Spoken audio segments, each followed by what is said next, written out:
आज हम इस वीडियो में क्लास 12 मैथ 3 डायमेंशनल ज्योमेट्री से कुछ इम्पॉर्टेंट क्वेश्चन स्टडी करने वाले हैं जो बोर्ड एग्ज़ाम में 5 मार्क्स के आते हैं। तो पहला क्वेश्चन क्या है, कह रहा है ये एक ऐसा इक्वेशन मुझे पता करना है जो ओरिजिन से पास करता हो और ये एक लाइन दी है, इससे π/3 एंगल पर इंटरसेप्ट करता हो। तो मैंने सबसे पहले क्या किया इस क्वेश्चन को सॉल्व करने के लिए, 5 मार्क्स का आता है बोर्ड एग्जाम में। मैंने XYZ एक लाइन ड्रा कर ली और एक लाइन ये ब्लैक कलर से देखो ड्रा किया है जो सेंटर से पास करती है, और इस लाइन को नाम मैंने जो लिखा L लिख दिया। अब इसी लाइन का इक्वेशन मुझे पता करना है। तो जब एक लाइन एक पॉइंट से पास करती है तो उसके लिए डायरेक्शन रेशियो, इट मीन्स ये पता करना ज़रूरी होता है कि वो किस डायरेक्शन में है। तो इस लाइन का मुझे पॉइंट तो पता है, x1 y1 z1 ये पॉइंट हो जाएगा। अगर डायरेक्शन रेशियो ABC सपोज कर लो पता हो जाए तो मैं इसका इक्वेशन लिख सकता हूँ x - 0 upon a equal to y - 0 upon b equal to z - 0 upon c। इस तरह से करके मैं इस लाइन L का इक्वेशन पता कर लूँगा। तो इसमें कहा गया था जो दूसरी लाइन को इंटरसेप्ट करती है लाइन, वो मैंने रेड कलर से लाइन बना दी क्योंकि इसका डायरेक्शन रेशियो नहीं पता है, तो उसी को पता करने के लिए हमें मेहनत करनी। तो मैंने इस रेड कलर से जो इस लाइन को लिखा है ये लिख दिया, और इस लाइन का जो डायरेक्शन रेशियो है 2:1:1 दिया है। तो मैंने यहाँ रेड ही कलर से लिख दिया डायरेक्शन रेशियो 2:1:1। इसको A1 B1 C1 नाम दे दिया और इसको पूरा A वेक्टर मान लिया। A vector means A1I plus B1J plus C1K ये मान लिया। और मैंने कहा इस लाइन का डायरेक्शन रेशियो हमें पता करना है, वही इंपॉर्टेंट है। तो ये जो लाइन इसे π/3 एंगल पे कह रहा था कट कर रही है, मैंने इस एंगल को अल्फ़ा मान लिया और ये जहाँ कट कर रही है इसको पॉइंट P मान लिया और इसका कोऑर्डिनेट क्या मान लिया XYZ। अब XYZ को ही डायरेक्शन रेशियो मानना है।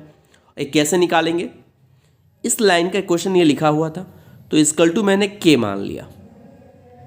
तो यहाँ से जब इसे और इसे सॉल्व करोगे तो x इक्वल टू क्या आएगा, 2 यहाँ K को मल्टीप्लाई कर देगा तो 2K, और ये -3 है तो उधर जाएगा क्या हो जाएगा +3, ये x की वैल्यू आ गई।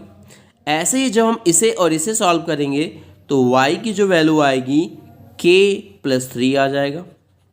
ऐसे ही जब इसे सॉल्व करेंगे इसे तो z इक्वल क्या आ जाएगा, K आ जाएगा। इट मीन्स P पॉइंट का जो डायरेक्शन रेशियो था XYZ, हम P की वैल्यू ये 2K + 3 K + 3 K लिख सकते हैं। इसे मैंने B वेक्टर मान लिया। It means 2K + 3I plus K + 3J plus KK। Clear.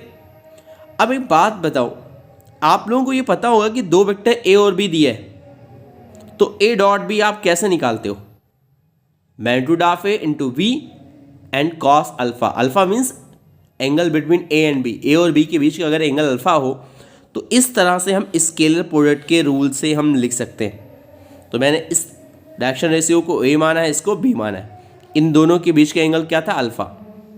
तो मैंने इस रूल से कॉस अल्फा इक्वल ये फाइंड आउट कर लिया। अब A डॉट B जब निकालते हो तो I को मल्टीप्लाई करता है कॉफिशिएंट, J के कॉफिशिएंट को, K के कॉफिशिएंट को।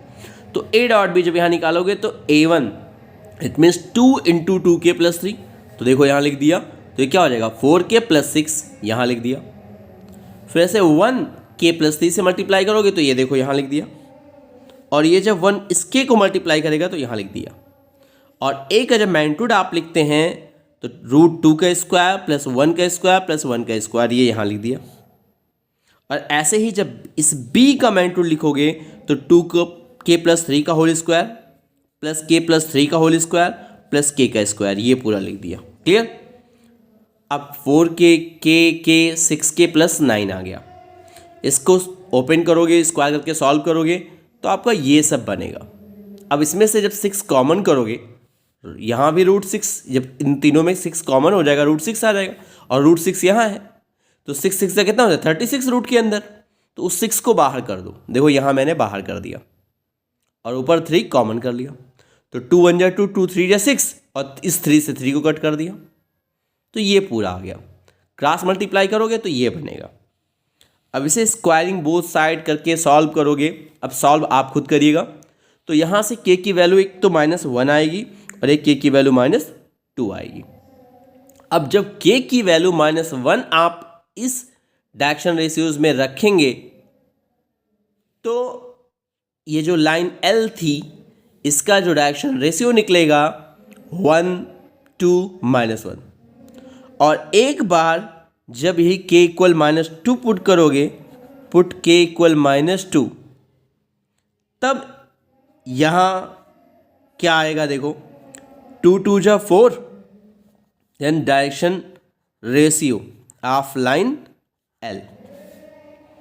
तो जब आप -2 रख रहे हैं तो 2 जा 4 3 यानी -1 आ जाएगा।